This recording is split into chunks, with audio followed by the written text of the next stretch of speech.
So we're back, baby. Back for part 2 of Firecrotch Fridays movie reviews with the Ginger. What's cracking? I'm just happy to be here, man. Yeah. So happy. We had a fun little laugh in your office. Yeah. About to review Roadhouse. I got my notes. I'm. Yeah, he showed up at the office with a notepad. I was like, wait a minute, what are you doing? He's like, I got notes. And I know Roadhouse is like a movie you like, and I'm not going to be nice. So I was like, oh, shit. Yeah, I don't get me wrong. I liked the movie, but I'm going to rip this thing apart. There's, for as much of, like, great things as there are in this movie, like, it is a fun movie. Yeah. There's a lot wrong with it. Well, yeah, it's first off, it's a wannabe action movie made in the 80s. I get that. But, okay. It's very 80s. It's very sexy. Big hair. Huge. The titties hair out everywhere. Yeah, which is rad. Awesome. The best part of the movie is the hair. Yeah, I think. from everyone, yeah. From, like, Sam Elliott, goodness gracious. You got a skinny little runt named Dalton working here. The Patrick Swayze. I had it under control. Yeah, I knew that. Had to see you. Even, like, the bad guys got some flow. Like, the old Brad Wesley or whatever his name is, got some flow. But, so you want to know my first bone to pick? Sure. With the movie? One of the opening scenes, Dalton's working in whatever that bar is. Dalton's the main character, played by Patrick Swayze. He's working in whatever bar that is, and then this guy comes up to him and wants to basically poach him to go to another bar to work as a bouncer, right? Correct. Patrick Swayze demands $5,000 up front and then $500 a night. I did the math. $500 a night, if he works 5 days a week, that's $135,000 a year as a bouncer in 89. Yeah. Did the math. That's $380,000 in 2022. That's awesome. As a bouncer? And they don't even they bring it up once and then it serves no purpose basically throughout the rest of the movie. He has a PhD from NYU in philosophy, which is why he's worth so much money. Dude, and then he's doing, like, fucking Tai Chi in the park, and that's where his fighting comes from, like the...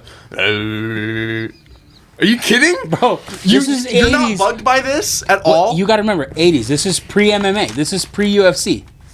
Right? This is when everyone thought karate, and no offense to karate, they thought, and other things, were the most efficient and effective striking style in the world. And again, somebody who's never done a thing in their life, they could very well be effective. Would it be effective to me... or you? Probably not. But you have to remember you're like 12. So a lot of this stuff is old, dude. It's a very different time. Like, remember, when I signed up for the gym, that was 20-some years ago. 99, right? Yeah, 1999. I signed up for the gym, or 98. And this dude sat across the counter from me, cussing at me, telling me I was a pussy to go home and talk to my girlfriend. Like... a salesman. If you do that in today's world, oh my God, I would have made so much money. The gym would have been canceled and everything. And no, this guy was literally looking, now don't be a pussy, man. If you go home and talk to her, you're not coming back. Yeah. Just sign up, blah, blah, blah. Okay. Yeah. And greatest thing I ever did. So Mike, rest in peace. Thank you. Yeah. But this was like right after like the whole Karate Kid thing, like where everyone was like super high on karate and they thought like you said, they thought it was the most effective way to take somebody down, which is very evident throughout the fight scenes, which are super fun, by the way. Yes. But they are very, like... watching Sam Elliott try and throw a kick... obviously, you and I are going to be more arrogant about this than most people, because, we're Thai boxers, correct. Yeah. But watching his, like do whatever he was trying to kick. And hit with the side of his ankle? Yeah. You're going to break that real quick. Yeah. And then watching, like, there's a scene where Patrick Swayze's, like, kicking a heavy bag, and his punches weren't awful. Yeah, they weren't great either. They weren't great. And zero defense, ever. No defense. No, not at all. But watching him kick the bag, I'm like, I'm waiting for the scene where his ankle, like, reshifts to the other side of his leg. I'm waiting for it. Yeah, but they were kicking, like, bags with hay in them. They weren't firm. They were just like pillows. So, but for the fight stuff, dude, I'm trying to think who in the gym is... Who do we know that's just not flexible? I mean, one of the boys. Who's not flexible is one of the boys out there that we spar with. Couldn't be me. I'm pretty flexible. Yeah. ladies. I don't Just know. kidding. I don't know. Anyway, we have some of the fighters out there, some of the students who are not flexible for the life. Definitely, we know some of the girls that are not flexible, which is kind of fucking hilarious. They can't kick high to save their life, which was like literally watching Sam Elliott try to kick someone. Yeah, it's just like... If you were hitting Papa Smurf, he might have done a head kick, but outside of that, negative. Yeah. If he was fighting like Peter Dinklage or somebody, he'd head kick him, but not anybody else. So it is a fun movie. I will give it that. And it's what I did like, and I wrote this down in my notes.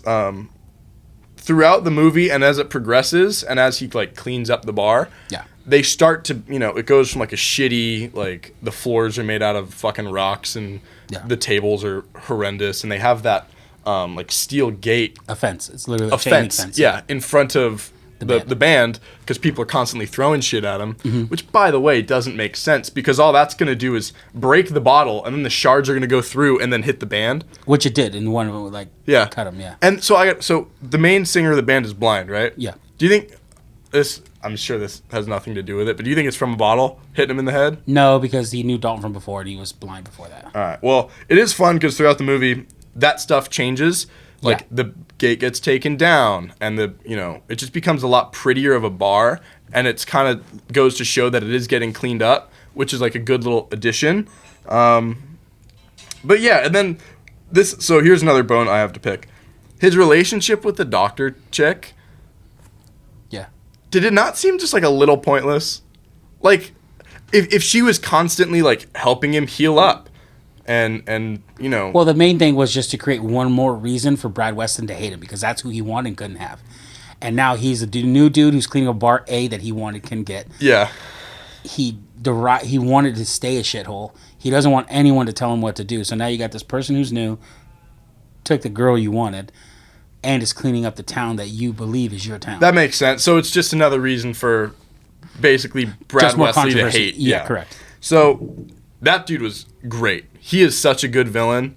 Yeah. I fucking hated him. Like, throughout the entire movie, like the scene where he takes a monster truck and basically just bulldozes through that guy's car dealership. Yeah. I'm like, wow, I want to head kick this guy. Yeah, that was actually Bigfoot from, us kids. We used to love Bigfoot because it was like really the only real awesome monster truck. Now you guys have all the cool ones like Gravedigger and all that shit. But oh, that was like an actual... yeah, that was actually a thing. Back in the day, they had die-cast toys of it. I had one. Really? Yeah. Huh. Yeah. So, a question I found myself asking, which they ended up answering, I was like, right after that, I was like, is there no fucking police in this town? Like, but then... They were all in his pocket. Right, you find that out. But I was like, throughout the movie, I'm like, is there no police? Like, the dude just fired a gun in a bar, and everyone's just like, oh, well, I guess that happens sometimes. Yeah. And then you find out, like... And again, this is in the 80s, which things were... It's not the Stone Age, right? Like, but it was such a different time. You could say things, do things. You can get in a street fight, and the fucking cops didn't show up in 3 minutes. You resolved it there. It was over there. Yeah. You ended it there. They have a law in, I think, Seattle or Washington, where like a trial, not trial, I don't want to say trial by combat, but I don't know what it's called, like a mutual combat law. Mm-hmm. Do you know what I'm talking about? I've heard of it. I don't know the details of it, though. So basically, if you get like road rage, like if I was mad at you driving, we could both pull over, call a police officer would come, and basically ref a fight between the two of us. See, where's this? I'm pretty sure it's in Washington. Okay, we need to adopt that rule here in Cali, because I swear some of you drivers don't know your right from your left. Your left blinker goes on, but you merge right. And all you fucking EV driving Prius mother. Golly. It's always a Prius, ain't it, Frankie? Always ruins where I'm going. I'm trying to fly down the street and this guy's in the way. Just go to the right, bro. Look, right lane, you don't know what you're doing. Middle lane, you're trying to go wherever it is you're trying to go at, the speed limit. Yeah. Left lane, that's for me. Hair on fire, balls at the wall, fuck what the law says. I'm getting where I gotta go. Get out of my way. And the carpool lane, that's just a reserve in case you're in my way, I'm gonna go around you. That's what that lane's for. Yeah, that far left lane is reserved for people who, when they get in their car, hit a bunch of buttons like they're in fucking Top Gun, and then and then they start listening to like a Kenny Loggins soundtrack because they think they're Maverick. I know that's you. If I had a big neon sign that I could input here, it would come. You've seen that 7 times now? The new Top Gun movie? Absolutely. Yep. The goal is to see it 10 times before it's out of the theaters. That's the goal.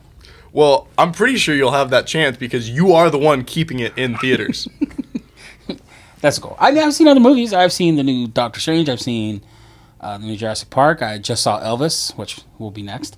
There's a lot of great movies, but that is the greatest movie. So I don't know how else to do it. Every movie I've seen since then is like been, this is great, but it's not Maverick. It's not Top Gun. Yeah.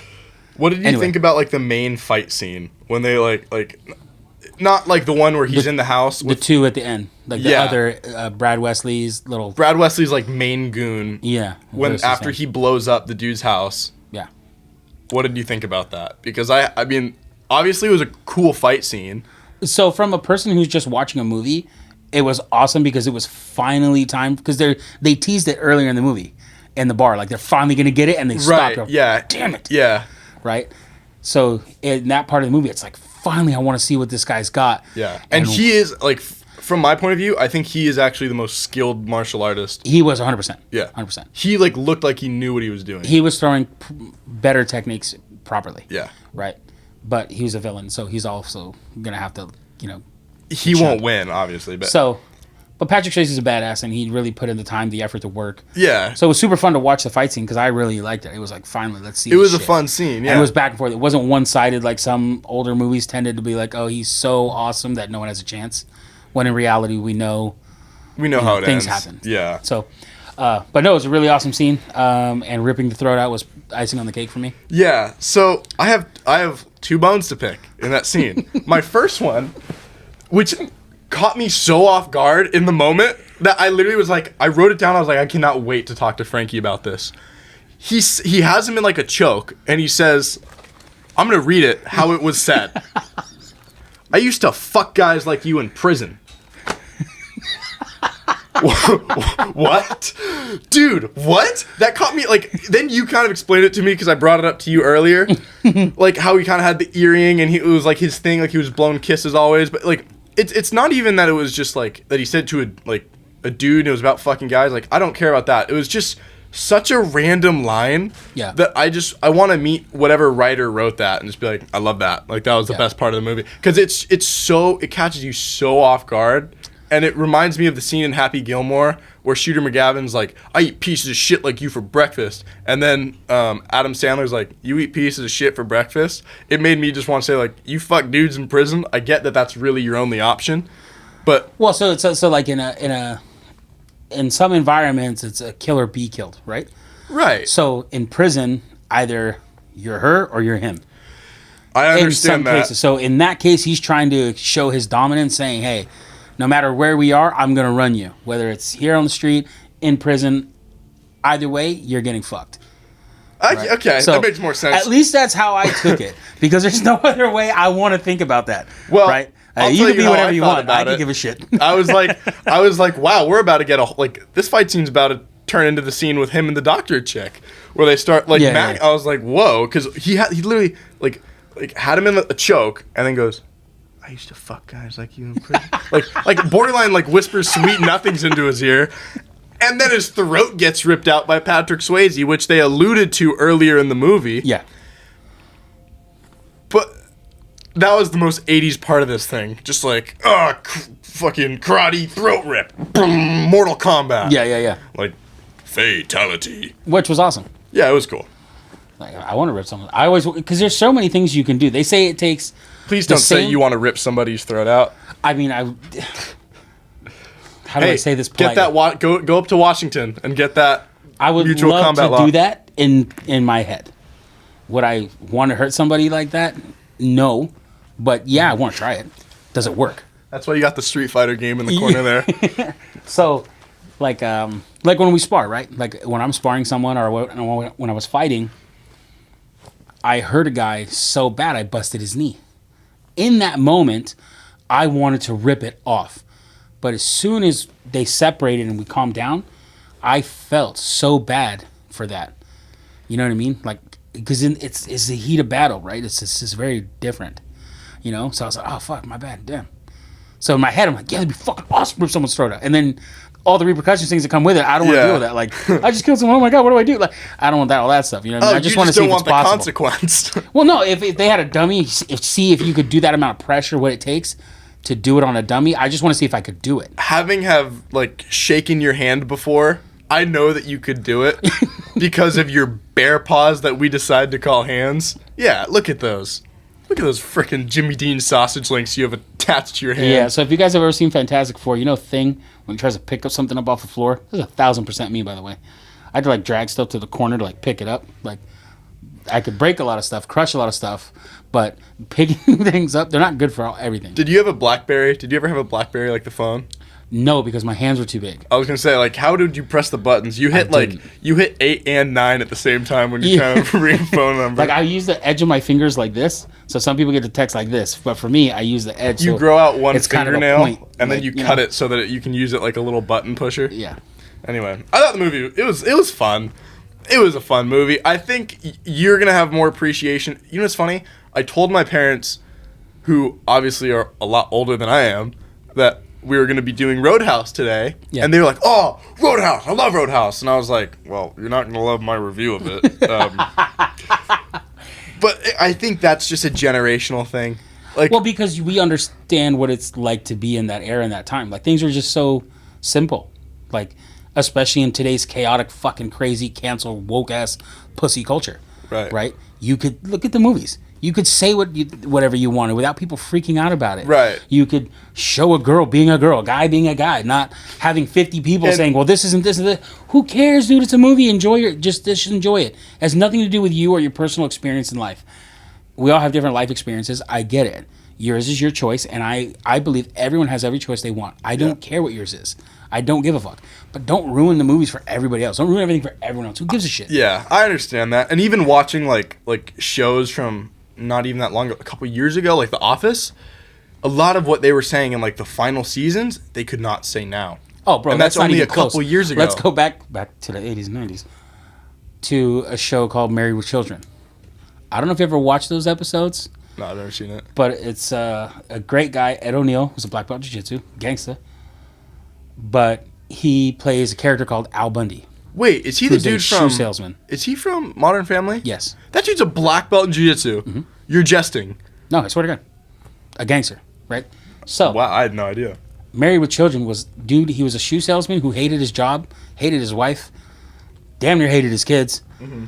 And would just come home and they'd say something. He's like, for fuck's sake. Yeah. Like, he would just be so upset. And there was a famous, he had multiple lines, like, catchphrase kind of things. Dude, just like this fucking fat chick came into the store and was like saying something. He got all pissed off at her and tried to kick her out. She's like, you wouldn't say that. How dare you say that to my face? He's like, well, I'd say it behind your back, but I only got to have a tank of gas. Like, Jumping must have expanded my foot. And I see you must have fallen on your butt a time or two. How dare you say that to my face? Well, I'd say it behind your back, but my car's only got half a tank of gas. just like, what the fuck, dude?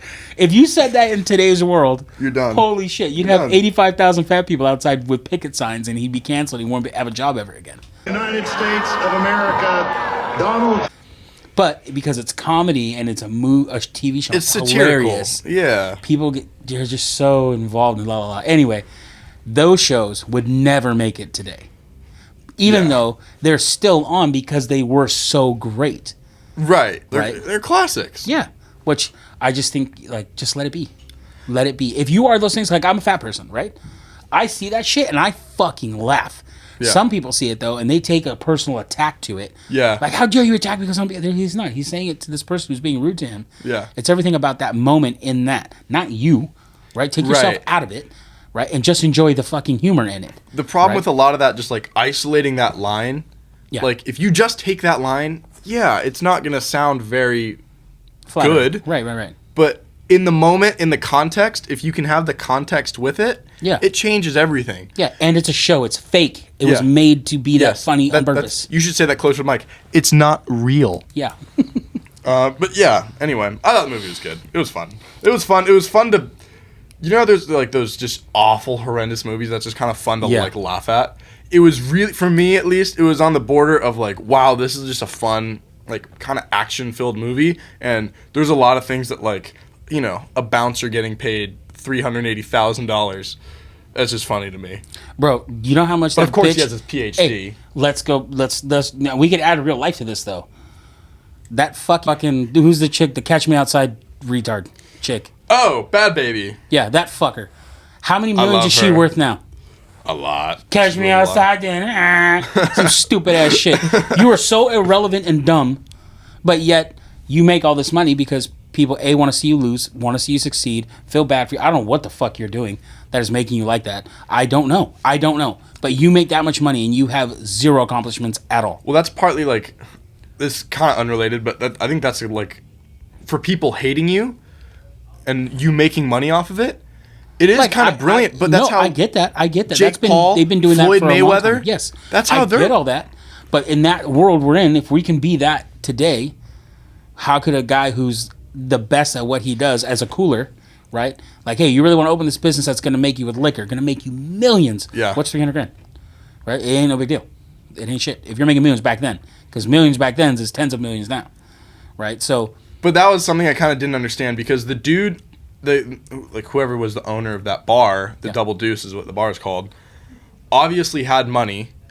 If he has enough money to pay a cooler almost $400,000 a year to just be a cooler in a fucking bar.